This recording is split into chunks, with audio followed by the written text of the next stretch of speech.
Moi, je suis un passionné des colibris depuis peut-être 40, 50 ans. Là.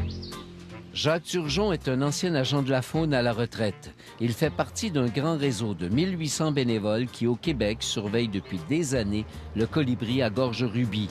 Des gens qui, comme lui, ne se lassent pas de l'observer et d'en parler. À un moment donné, tu vois un colibri, puis tu t'intéresses à cet oiseau-là. Là.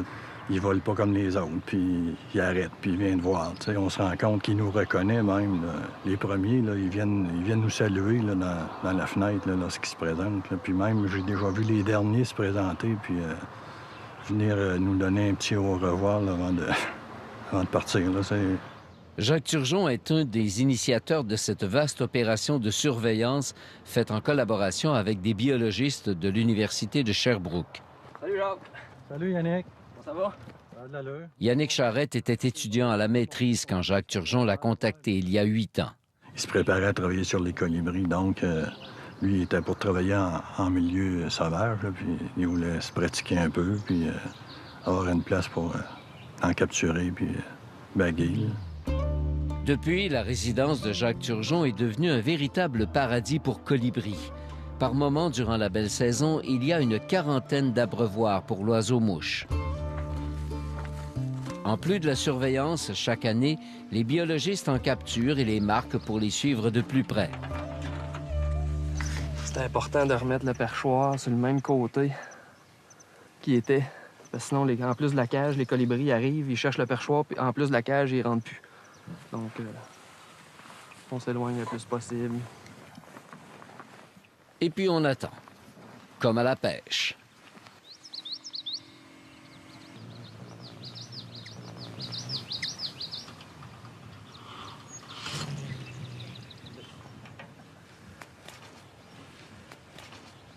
Ça, c'est un mâle. La femelle aurait la gorge toute blanche. On voit que c'est un vert assez foncé. Ça, son petit cœur doit battre très vite, là. Bon, apparemment, que ça va de 250 battements à minute à plus de 1000, dépendamment de peut-être son stress ou de l'espèce. Ou Dans nos mains, on le sent le cœur vibrer, là. Toutes ces observations permettent de mieux connaître l'oiseau. En les baguant, on peut suivre de près des centaines d'individus. Mais le bagage est tout un défi. Il y a très peu de gens autorisés à le faire au Canada. Il faut des heures de formation et de pratique. C'est Yannick Charrette qui a enseigné la technique à Jacques Turgeon. Au départ, pour fabriquer une bague à colibri, il faut avoir de bons yeux. On reçoit ça du Service canadien de la faune. Il y en a 10 de long, puis juste les couper, là, ça peut prendre une demi-heure. Là. Une fois que c'est découpé, là, ça donne un petit morceau d'aluminium de cette grosseur là. Ici, on a un petit appareil pour faire tourner la bague, là, pour qu'elle ait une forme prédéterminée. Si on veut pas blesser le colibri, il faut que ça soit précis, là, parce que moi, j'utilise un moule un petit peu plus grand pour les femelles, puis un petit peu plus petit pour les mâles. Un vrai travail de moine. Mais avant ce projet, on n'avait presque aucune donnée sur la population de colibris à gorge rubis pour le Québec. De mai à septembre, on a capturé au-delà de 200. Les bonnes soirées, on en a capturé 25.